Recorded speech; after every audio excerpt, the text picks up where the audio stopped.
दुनिया अब वैसी नहीं रही। जहां कभी शहर थे वहां अब सिर्फ मलबा है। भूकंपों ने सभ्यता को जड़ से उखाड़ दिया है। आज इंसान सबसे कीमती चीज के लिए लड़ रहे हैं, पानी, और इसे पाने के लिए अब कोई जान लेने से नहीं डरता। इस उजड़ी हुई दुनिया में एक आदमी है जो शिकार करता है ताकि कुछ लोग आज भी जिंदा रह सकें। उसने अपनी बेटी खो दी थी, लेकिन शायद उसी दिन उसका दिल हर बच्चे के लिए धड़कने लगा। आज वह हर मासूम चेहरे में अपनी बेटी को देखता है। लेकिन इस कहानी का दूसरा पहलू और भी डरावना है। एक साइंटिस्ट जो बच्चों को बचाने का दावा करता है, असल में उन्हें अपने एक्सपेरिमेंट का हिस्सा बना रहा है। एक ऐसा अपार्टमेंट जहां साफ पानी है, भरपूर खाना है और बाहर की दुनिया से सुरक्षा भी। लेकिन एक नियम है, जो बच्चा अंदर जाता है वह कभी बाहर नहीं आता। यही कहानी है एक ऐसे पिता की जो एक बच्चे को बचाने के लिए पूरी आर्मी से टकरा जाता है। और यही कहानी है उस सच्चाई की जिसे जानने के बाद आप खुद से एक सवाल जरूर पूछेंगे, इस टूटी हुई दुनिया में सबसे खतरनाक चीज क्या है, राक्षस या इंसान? इस मूवी का नाम बैडलैंड हंटर्स है। फिल्म के पहले सीन में हमें एक लैब दिखाई जाती है जहां खतरनाक एक्सपेरिमेंट चल रहे होते हैं। इस लैब में कई संक्रमित छिपकलियां रखी होती हैं। वहीं ब्रैडी नाम का एक साइंटिस्ट दिखाया जाता है जिसने अपने एक्सपेरिमेंट में रुकावट बनने वाले बाकी साइंटिस्ट्स को मार डाला होता है। इसी जगह उसकी बेटी भी दिखाई जाती है जो मरने की हालत में होती है। इससे साफ हो जाता है कि वह ये सारे एक्सपेरिमेंट सिर्फ अपनी बेटी को बचाने के लिए कर रहा है। इसके बाद वह अपने बनाए हुए एक सीरम को बेटी को इंजेक्ट करने की तैयारी करता है। तभी उस कंपनी की सिक्योरिटी फोर्स वहां पहुंच जाती है और उसे रोक देती है। वहीं मौजूद एक महिला सिक्योरिटी ऑफिसर कहती है कि आपके एक्सपेरिमेंट की वजह से पहले ही बहुत लोग मर चुके हैं और आपकी बेटी को इस तरह जिंदा करना गलत है। लेकिन वह आदमी किसी की बात सुनने को तैयार नहीं होता। इसके बाद सिक्योरिटी उसे गोली मार देती है। उसी पल पूरी जगह हिलने लगती है। बाहर देखने पर पता चलता है कि एक भयानक भूकंप आया है जिसने सब कुछ तबाह कर दिया है। इस तबाही में वह बिल्डिंग भी पूरी तरह गिर जाती है।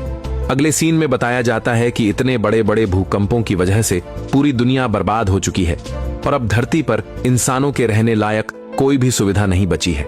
इसी कारण जो थोड़े बहुत इंसान जिंदा बचे हैं वे बेहद मुश्किल हालात में अपनी जिंदगी गुजार रहे हैं। अब हालात ऐसे हो चुके हैं कि लोग पानी और खाने के लिए तरस रहे हैं। इसके बाद कहानी 3 साल आगे बढ़ जाती है। यहाँ हमें स्टीव नाम का एक लड़का दिखाया जाता है जो किसी जगह शिकार करने की कोशिश कर रहा होता है। तभी उसे एक डरावनी आवाज सुनाई देती है। ध्यान से देखने पर पता चलता है कि सामने एक मगरमच्छ है। स्टीव तुरंत आग लगी तीर से उस पर वार करता है और पहला मगरमच्छ वहीं ढेर हो जाता है।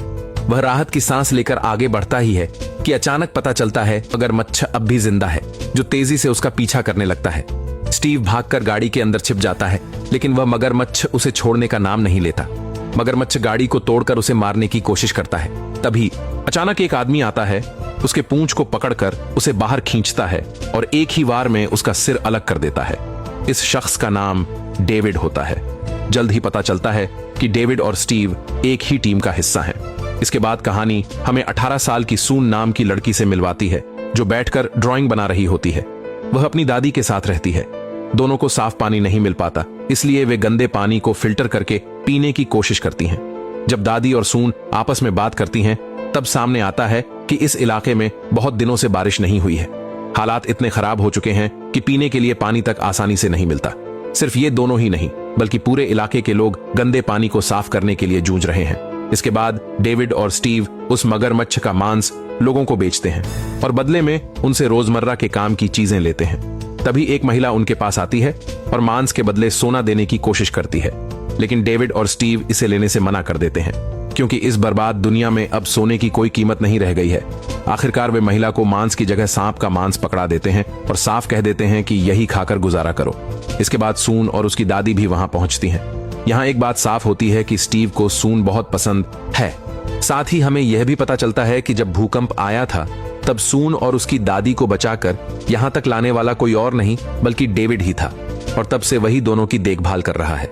सून डेविड को उसकी बनाई हुई एक पेंटिंग देती है जिसे देखकर डेविड बेहद खुश हो जाता है।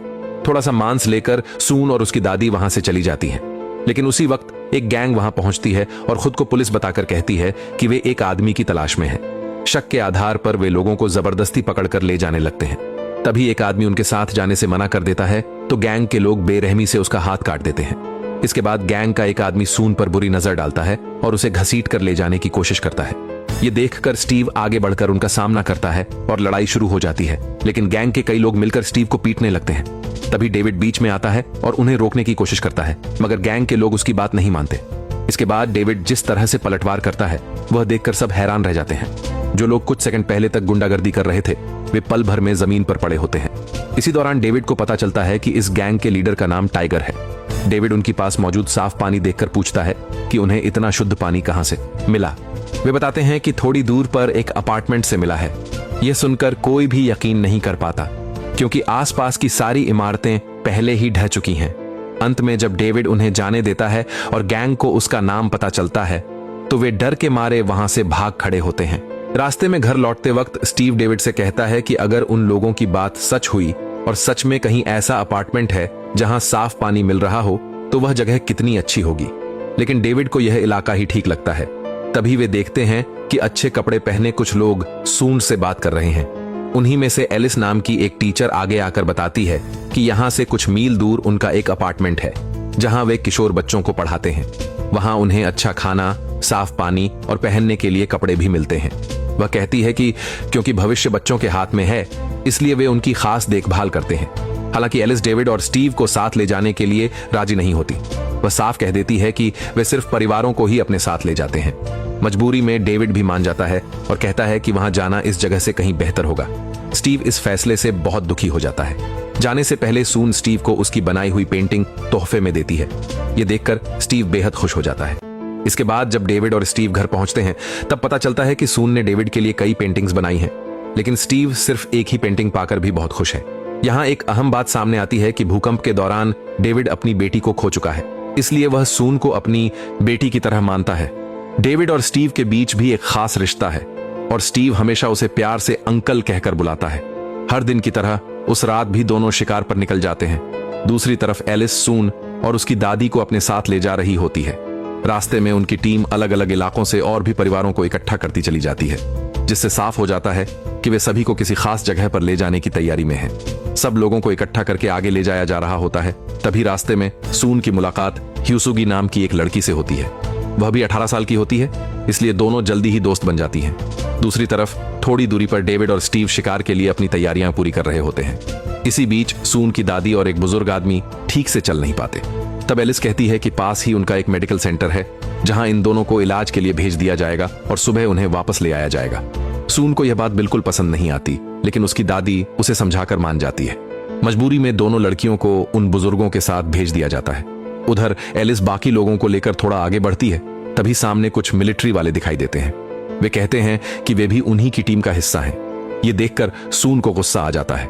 वह सवाल करती है कि जब उनके पास जीप थी तो उसकी दादी को अलग क्यों भेजा गया। उसी वक्त जॉनसन नाम का एक सोल्जर सामने आता है और सबको जल्दी जल्दी जीप में चढ़ने के लिए कहता है। उसकी बात बीच में ही रुक जाती है और सून का मन बहुत बेचैन हो जाता है। उधर जिन दो लड़कियों को सून की दादी और उस बुजुर्ग आदमी के साथ भेजा गया था वे अचानक अपना असली चेहरा दिखा देती हैं। वे उस बुजुर्ग को ऊपर से नीचे धक्का देकर मार डालती हैं और सून की दादी पर भी हमला कर देती हैं। ये खौफनाक दृश्य दूर से शिकार कर रहे स्टीव देख लेता है। उसी समय डेविड भी वहां पहुंच जाता है और दोनों हमलावरों को मार गिराता है। लेकिन हैरानी की बात यह होती है कि वे मरने के बाद भी फिर से उठ खड़े होते हैं और दोबारा लड़ाई शुरू कर देते हैं। एक स्टीव से भिड़ता है तो दूसरा डेविड से। जबरदस्त संघर्ष के दौरान स्टीव अपनी समझदारी से उनमें से एक को जाल में फंसाने की कोशिश करता है ताकि उसे पूरी तरह काबू में किया जा सके। स्टीव आखिरकार उसे जाल में फंसा देता है, लेकिन वह आदमी हैरान करने वाली हरकत करता है और खुद ही अपनी टांग काट लेता है। टांग कटने के बाद भी वह हमला करने दौड़ता है। तभी अचानक एक महिला सामने आती है और एक ही झटके में उसका सिर काट देती है। यह देखकर डेविड भी दूसरे हमलावर का काम तमाम कर देता है। इस तरह दोनों आखिरकार मारे जाते हैं। लेकिन इन सबसे पहले जो सबसे बड़ा नुकसान हुआ होता है वह है सून की दादी की मौत। बाद में वे सभी मिलकर सून की दादी का अंतिम संस्कार करते हैं। अगले दिन वह महिला खुद का परिचय देती है। वह बताती है कि उसका नाम एंजेलिना है और वह खास तौर पर डेविड को ढूंढते हुए यहाँ आई थी। वह पहले मिलिट्री में मेजर थी। भूकंप के बाद उसे एक ऐसा अपार्टमेंट मिला था जो पूरी तरह सुरक्षित था, जहां वह लोगों को बचाकर ले जाया करती थी। उसी दौरान वहां एक डॉक्टर आया जिसका नाम ब्रैडी था। उसने कहा कि वह बच्चों को पढ़ाएगा और सबको एक कमरे में इकट्ठा कर लिया। जब एंजेलिना को शक हुआ और उसने पता लगाने की कोशिश की तब उसे मालूम पड़ा कि उसकी टीम के कई सैनिक ब्रैडी के साथ मिल चुके हैं। एंजेलिना आगे बताती है कि जॉनसन नाम का एक सोल्जर जो ब्रैडी के साथ हो गया था, उसे गोली मार दी गई थी, लेकिन वह मरा नहीं और दोबारा खड़ा हो गया। वजह यह थी कि ब्रैडी उन सब पर एक्सपेरिमेंट कर चुका था। इतना ही नहीं, फिल्म की शुरुआत में जो भूकंप आया था और जिसमें सारी इमारतें गिर गई थीं, उसके बावजूद ब्रैडी कैसे जिंदा बचा, इसका कारण भी यही था कि उसने खुद पर भी एक्सपेरिमेंट कर रखा था। एंजेलिना को यह सब बिल्कुल पसंद नहीं आया, इसलिए वह वहां से किसी तरह बचकर निकल आई। लेकिन यह सब सुनने के बाद भी डेविड के लिए सबसे जरूरी सिर्फ सून की सुरक्षा होती है। उसके अलावा उसे किसी और चीज की परवाह नहीं रहती। दूसरी तरफ एलिस, सून और बाकी लोगों को लेकर उस अपार्टमेंट के पास पहुंच चुकी होती है। वहां ब्रैडी, जो अब उस अपार्टमेंट का पूरा कंट्रोल अपने हाथ में ले चुका होता है, खुद सामने आकर सबका स्वागत करता है और उन्हें पीने के लिए बिल्कुल साफ पानी भी देता है। इसके बाद वह खास तौर पर नई आई सून के लिए आगे की व्यवस्था करने लगता है। सून को अपार्टमेंट के अंदर रहने के लिए एक अलग कमरा दे दिया जाता है, जहां हर वक्त साफ पानी की सप्लाई रहती है। इतने समय बाद पानी देखकर सून सच में खुश हो जाती है। उधर एंजेलिना डेविड और स्टीव को समझाती है कि पूरे अपार्टमेंट के चारों तरफ हथियारबंद सैनिक तैनात हैं। अगर उन्हें खत्म करना है तो सीधे सिर पर वार करना होगा। लेकिन वह यह भी बताती है कि उससे पहले अगर वे अपार्टमेंट के बेसमेंट तक पहुंच जाएं, तो वहां उसके साथ वफादार कुछ सैनिकों को कैद करके रखा गया है। अगर उन्हें आजाद करा लिया जाए तो सब मिलकर ब्रैडी के लोगों पर हमला कर सकते हैं। इसी बात पर चर्चा चल ही रही होती है कि डेविड की नजर पानी की बोतल पर पड़ती है और उसे वही गैंग याद आ जाती है जो पहले साफ पानी के साथ घूम रही थी। इसके बाद हमें एक जगह उस गैंग को दिखाया जाता है जिसका लीडर टाइगर होता है। वहां टाइगर की गैंग के सामने एक दूसरी गैंग भी मौजूद होती है। दोनों गैंग के लोग लड़ाइयां देखकर मजा लेते हैं, लेकिन किसी छोटी सी बात पर दोनों के बीच जबरदस्त झगड़ा शुरू हो जाता है। तभी डेविड अपनी टीम के साथ वहां पहुंचता है और सबको रोकने के लिए चिल्लाता है। उसी पल खुलासा होता है कि टाइगर और डेविड एक दूसरे को पहले से जानते हैं। असल में दोनों पहले बॉक्सर रह चुके होते हैं। एक मुकाबले में डेविड ने टाइगर को इतनी बुरी तरह हराया था कि टाइगर को हमेशा के लिए बॉक्सिंग छोड़नी पड़ी थी। इसी पुरानी दुश्मनी के चलते माहौल और गर्म हो जाता है। देखते ही देखते दोनों गैंग डेविड की टीम से भिड़ जाती है, लेकिन डेविड, स्टीव और उनके साथी मिलकर सभी से मुकाबला करते हैं। इसी दौरान वे वहां कैद किए गए कई बेगुनाह लोगों को आजाद करा लेते हैं। इसके बाद डेविड एक बार फिर टाइगर को बुरी तरह हरा देता है और उसे उसकी औकात दिखा देता है। दूसरी तरफ सून तैयार होकर अपार्टमेंट के अंदर लोगों से बार बार एक ही सवाल पूछ रही होती है, मेरी दादी कब आएंगी? सब लोग सून को यही दिलासा देते रहते हैं कि उसकी दादी जल्द आ जाएंगी, लेकिन असल में वे सिर्फ बात घुमाने की कोशिश कर रहे होते हैं। तभी वहां ब्रैडी आता है और सभी बच्चों की रैंकिंग बताने लगता है। असल में इस अपार्टमेंट में जो बच्चे पढ़ाई में अच्छा करते हैं और ज्यादा मार्क्स लाते हैं, उनके माता पिता को बेहतर खाना, अच्छे कपड़े और रहने के लिए बढ़िया कमरे दिए जाते हैं। इसके बाद एलिस ऐलान करती है कि बच्चे 8वीं मंजिल पर रहेंगे, जबकि उनके माता पिता को नीचे के फ्लोर पर रहना होगा। यह सुनकर सब लोग चौंक जाते हैं, क्योंकि पहले इस बारे में कुछ भी नहीं बताया गया था। ह्यूसुगी के माता पिता मन मारकर अपनी बेटी को ऊपर भेज देते हैं। जैसे ही बच्चे ऊपर जाते हैं, वैसे ही उनके माता पिता को नीचे ले जाया जाता है। नीचे की मंजिल पर पानी को साफ करने का काम चल रहा होता है और उन्हें वहीं मदद के लिए लगा दिया जाता है।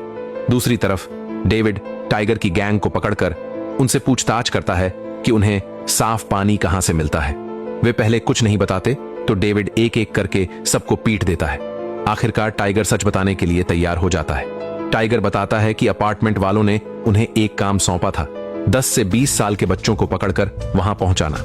इसके बदले उन्हें साफ पानी दिया जाता था, लेकिन बच्चों के साथ अंदर क्या किया जाता है इसकी उन्हें कोई जानकारी नहीं थी। जब डेविड पूछता है कि अपार्टमेंट के अंदर कैसे घुसा जाए, तो टाइगर कुछ खास तारीखें बता देता है। उन्हीं दिनों बच्चों को लाकर सौंपा जाता था। उधर जॉनसन आराम से खाना खाता हुआ दिखाया जाता है और ब्रैडी एलिस से कहता है कि नई आई ह्यूसुगी और सून को जितना हो सके उतना साफ पानी पिलाया जाए। इसके बाद दोनों लड़कियों को क्लासरूम की तरफ ले जाया जाता है, लेकिन वहां उनका इंतजार कुछ और ही कर रहा होता है। क्लासरूम में बैठे बच्चों के चेहरों पर जरा भी भाव नहीं होते। सब एकदम खाली नजरों से सामने देखते रहते हैं। ये सब देखकर सून को बहुत अजीब लगता है। तभी एलिस सबको समझाने लगती है कि कैसे डॉक्टर ब्रैडी सबके लिए अच्छा कर रहे हैं और सभी की जिंदगी बचा रहे हैं। तब सून सवाल करती है कि अगर डॉक्टर ब्रैडी इतने अच्छे हैं और यहाँ इतना साफ पानी है, तो बाहर जो लोग मुश्किल में हैं उन्हें यह पानी क्यों नहीं दिया जाता? इस सवाल पर एलिस के पास कोई साफ जवाब नहीं होता। इसके बाद सब बच्चों को पीने के लिए साफ पानी दिया जाता है। सब पानी पी लेते हैं, लेकिन सून को शक होता है और वह पानी नहीं पीती। उसी वक्त डॉक्टर ब्रैडी वहां आता है और सबको अपने मिशन के बारे में बताता है। वह कहता है कि उसका मकसद ऐसा इंसान बनाना है जो बहुत कम खाना खाकर भी महीनों तक जिंदा रह सके। इसके लिए उसे सबका साथ चाहिए। इसके बाद वह ह्यूसुगी के पास जाकर उससे कहता है कि थोड़ी देर बाद लैब में आना। तभी सून फिर से पूछती है कि उसकी दादी कब आएंगी। इस पर उसे टालते हुए कहा जाता है कि उसकी दादी की तबीयत ठीक नहीं है, उनका इलाज चल रहा है और वे जल्द वापस आ जाएंगी। इसके बाद जॉनसन को एक इंजेक्शन दिया जाता है और इंजेक्शन लगते ही उसके कान के पास अजीब सा रिएक्शन होने लगता है। ये वही इंजेक्शन होता है जिसकी वजह से पहले मारे जाने के बाद भी कुछ लोग जिंदा हो रहे थे। यानी ऐसा बनने के लिए यह इंजेक्शन लेना जरूरी है। रात हो जाती है, लेकिन ह्यूसुगी अब तक अपने कमरे में वापस नहीं आती। परेशान होकर सून चुपचाप उसे ढूंढने निकलती है और एक किट की मदद से बाहर पहुंच जाती है। वहीं पानी को साफ करने वाली जगह पर जब ह्यूसुगी के माता पिता उस सोल्जर से पूछते हैं कि उनकी बेटी से आज मिलने को कहां गया था, तो वह साफ कह देता है कि उसे इस बारे में कुछ भी पता नहीं है। लेकिन वे लोग हार नहीं मानते। उधर सून लगातार ह्यूसुगी को ढूंढती हुई उसी रास्ते से गुजरती है जहां से ब्रैडी अपने लोगों के साथ आ रहा होता है। सून उन्हें देख लेती है और तुरंत छिप जाती है, इसलिए ब्रैडी की नजर उस पर नहीं पड़ती। जैसे ही वे लोग आगे बढ़ जाते हैं, सून भी बाहर निकल आती है। उसी समय दूसरी तरफ डेविड अपनी टीम के साथ अपार्टमेंट की ओर बढ़ रहा होता है। ह्यूसुगी के माता पिता वहां हंगामा कर रहे होते हैं। तभी ब्रैडी वहां आता है और उन्हें शांत कराने की कोशिश करता है, लेकिन वे लोग चुप नहीं होते। तब ब्रैडी कहता है कि चलिए मैं आपको लैब में ले चलता हूं और आपकी बेटी दिखाता हूं। इधर सून ह्यूसुगी को ढूंढते ढूंढते ब्रैडी की लैब तक पहुंच जाती है। वहां रखी फाइलें और रिपोर्ट देखकर उसे सच्चाई समझ में आ जाती है कि ब्रैडी इंसानों पर खतरनाक प्रयोग कर रहा है। इतना ही नहीं, उसने अपनी ही बेटी पर भी ये एक्सपेरिमेंट किए थे। तभी ब्रैडी वहां पहुंच जाता है और सून डर के मारे छिप जाती है। ह्यूसुगी के माता पिता जब अपनी बेटी को इस हालत में देखते हैं तो पूरी तरह टूट जाते हैं। ब्रैडी उन्हें समझाने की कोशिश करता है और बताता है कि उसने अपनी बेटी पर भी यही प्रयोग किए थे। वह उन्हें अपनी बेटी का अधूरा सा बचा हुआ शरीर भी दिखाता है। ये देखकर वे लोग और डर जाते हैं और अपनी बेटी को इस प्रयोग से बचाने की कोशिश करते हैं। लेकिन तभी एक्सपेरिमेंट पूरी तरह फेल हो जाता है और ह्यूसुगी की मौत हो जाती है। ये देखते ही ब्रैडी गुस्से से पागल हो जाता है और पास पड़ी किसी चीज से ह्यूसुगी के माता पिता दोनों को मार देता है। ये सब सून छिपकर देख रही होती है, लेकिन उसी अंधेरे में ब्रैडी की नजर सून पर भी पड़ जाती है। डेविड और उसकी टीम थोड़ी देर एक जगह रुककर आराम करते हैं। वहीं वे यह फैसला भी कर लेते हैं कि जितने दिन तक लोग ब्रैडी के साथ इस अपार्टमेंट में रहेंगे, उतना ही बड़ा खतरा उन सभी पर मंडराता रहेगा और उन्हें हर हाल में बचाना होगा। इसी इरादे के साथ वे अपार्टमेंट के काफी करीब पहुंच जाते हैं। दूसरी तरफ ब्रैडी सून को एक्सपेरिमेंट के लिए तैयार कर रहा होता है। वह उसके गले पर कट का निशान बनाता है ताकि पाइप लगाया जा सके। साथ ही वह सून को समझाने लगता है कि वह यह सब क्यों कर रहा है। ब्रैडी बताता है कि 10 से 20 साल के बच्चों की गर्दन के पास एक खास तरह का तरल पाया जाता है। उसी तरल से उसने एक सीरम तैयार किया है। अगर उस सीरम को किसी इंसान के शरीर में इंजेक्ट कर दिया जाए तो वह बिना खाना खाए महीनों तक जिंदा रह सकता है और उसे मौत भी नहीं आती। इसी बीच डेविड ट्रक लेकर अपार्टमेंट के पास पहुंच जाता है। वह डिलीवरी करने वाले की तरह टाइगर को भी साथ लाया होता है, लेकिन टाइगर से बात करने आए अपार्टमेंट के सैनिकों को कुछ शक हो जाता है। हालात बिगड़ते देख डेविड पहले ट्रक को पीछे करता है और फिर अचानक पूरी रफ्तार में ट्रक दौड़ाते हुए सैनिकों को कुचलता हुआ सीधे अपार्टमेंट के अंदर घुस जाता है।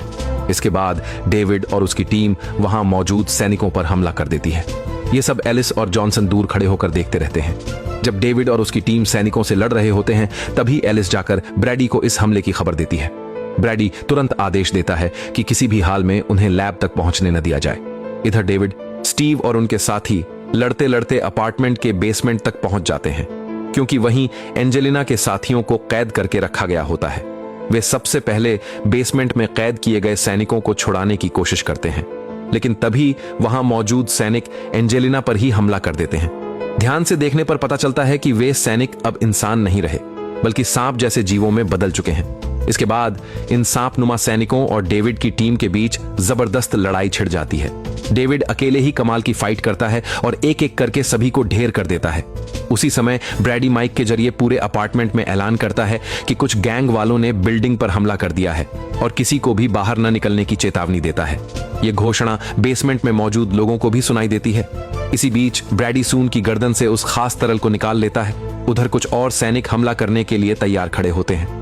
हालात को देखते हुए डेविड एक जोरदार ब्लास्ट करता है और एंजेलिना और स्टीव को सून को बचाने के लिए आगे भेज देता है, जबकि वह खुद बाकी सैनिकों से भिड़ता रहता है। डेविड की फाइटिंग स्किल किसी से कम नहीं होती और वह आखिरकार सबको खत्म कर देता है। इसके बाद जब फिर कुछ सैनिक हमला करते हैं तो एंजेलिना सून को बचाने के लिए स्टीव को भेजती है, लेकिन रास्ते में जॉनसन एंजेलिना से भिड़ जाता है। दूसरी तरफ डेविड सून को ढूंढते ढूंढते पानी को साफ करने वाले सेक्शन तक पहुंचता है, जहां मौजूद लोग बताते हैं कि सारे बच्चे 8वीं मंजिल पर रखे गए हैं। वहीं एंजेलिना और जॉनसन के बीच खतरनाक लड़ाई शुरू हो जाती है। इस दौरान एंजेलिना जॉनसन की एक आंख बुरी तरह जख्मी कर देती है। तभी साफ हो जाता है कि जॉनसन अब पूरी तरह इंसान नहीं रहा, बल्कि सांप या छिपकली जैसे रूप में बदल चुका है। गुस्से में आकर वह एंजेलिना को जोर से धक्का देकर दूर फेंक देता है। उसी वक्त स्टीव भी किसी तरह आगे बढ़ते हुए सून तक पहुंचने की कोशिश करता है। जॉनसन क्लासरूम में घुसते ही एलिसा को अपने काबू में ले लेता है और उससे सून के बारे में पूछता है। साथ ही वहां मौजूद बच्चों को आदेश देता है कि वे अपने अपने माता पिता के पास लौट जाएं। इसके बाद वह एलिसा को घसीटते हुए बाहर ले जाने लगता है। तभी उसके सामने जॉनसन आ खड़ा होता है। ठीक उसी वक्त डेविड भी वहां पहुंच जाता है। वह स्टीव से कहता है कि वह तुरंत जाकर सून को बचाए, जबकि वह खुद जॉनसन से भिड़ने के लिए तैयार हो जाता है। उधर ब्रैडी सून की गर्दन से निकाले गए उस खास लिक्विड को अपने बनाए हुए सीरम में मिलाकर खुद को इंजेक्ट कर लेता है। यह देखकर सून उसे बताती है कि जो पानी वह बच्चों को पिलवा रहा था, उसने उसमें से एक बूंद भी नहीं पी थी। उसकी बात पूरी होते होते ब्रैडी के शरीर में अजीब सी जलन और इन्फेक्शन दिखने लगता है। असल में उस लिक्विड को असर करने के लिए पहले वही पानी पीना जरूरी था जो उसने कभी पिया ही नहीं। इसी वजह से उसके शरीर में खतरनाक साइड इफेक्ट्स शुरू हो जाते हैं। गुस्से से तिलमिलाता ब्रैडी तभी स्टीव को वहां आते देख लेता है। ब्रैडी स्टीव को पास न आने की धमकी देता है। तभी एक महिला सोल्जर उस पर हमला कर देती है। इसी बीच ब्रैडी अपनी बेटी के अधूरे शरीर को भी पैक करने के आदेश देने लगता है। दूसरी तरफ डेविड और जॉनसन की लड़ाई अपने चरम पर पहुंच जाती है और आखिरकार डेविड जॉनसन का सिर काटकर उसे खत्म कर देता है। इसके बाद सारे बच्चे सुरक्षित अपने अपने माता पिता के पास लौट जाते हैं। डेविड जब उस महिला सोल्जर से भिड़ रहा होता है, तभी ब्रैडी अचानक एलिसा को साथ लेकर जोरदार ब्लास्ट कर देता है, जिससे चारों तरफ अफरा तफरी मच जाती है। उसी समय एंजेलिना को भी होश आ जाता है। उधर डेविड देखता है कि स्टीव आखिरकार सून तक पहुंच चुका है। यहीं से कहानी एक और खतरनाक मोड़ लेने वाली होती है कि ब्रैडी उनके बच्चों पर खतरनाक एक्सपेरिमेंट कर रहा था। गुस्से में आकर लोग ब्रैडी को पकड़ लेते हैं और उसकी जमकर पिटाई करते हैं। इस दौरान डेविड की पूरी टीम और एंजेलिना भी सुरक्षित रहती है, लेकिन ब्रैडी के चेहरे पर फैल चुका भयानक इन्फेक्शन देखकर हर कोई डर जाता है। अचानक ब्रैडी के हाथ में एक बंदूक आ जाती है और वह पागलों की तरह सबको मारने के लिए फायरिंग शुरू कर देता है। तभी उसे एहसास होता है कि गोली उसकी ही बेटी वाले सूटकेस पर लग चुकी है, यानी उसकी बेटी अब मर चुकी होती है। यह सच्चाई उसे पूरी तरह तोड़ देती है। ब्रैडी इस सब का दोष सून पर डालता है और उसी पर हमला करने दौड़ता है। तभी डेविड बिना देर किए उस पर गोली चला देता है और आखिरकार ब्रैडी हमेशा के लिए खत्म हो जाता है। हालात शांत होते ही जो लोग डर के मारे छिपे हुए थे, वे सब बाहर आ जाते हैं। एंजेलिना भी फैसला करती है कि वह अब यहीं इन लोगों के साथ रहकर एक नई जिंदगी शुरू करेगी। काफी समय बाद आखिरकार बारिश भी होती है, जो इस उजड़ी जगह में नई उम्मीद की तरह बरसती है। इसके बाद सून को उसकी दादी की कब्र दिखाई जाती है। ये देखकर वह टूट जाती है और फूट फूट कर रोने लगती है। कुछ दिन बीतने के बाद सीन शिफ्ट होता है, जहां हमें स्टीव, सून और डेविड तीनों को फिर से अपने इलाके में शांतिपूर्वक और खुशी से रहते हुए दिखाया जाता है। यहीं इस मूवी का अंत हो जाता है। अब एक जरूरी बात क्लियर कर देता हूं, बेसमेंट में मौजूद सोल्जर्स और जॉनसन सांप और छिपकली जैसे क्यों दिख रहे थे? दरअसल ब्रैडी ने अपने एक्सपेरिमेंट में सांप और छिपकली का डीएनए भी मिक्स कर दिया था। इसी वजह से वे इंसान से कुछ और बन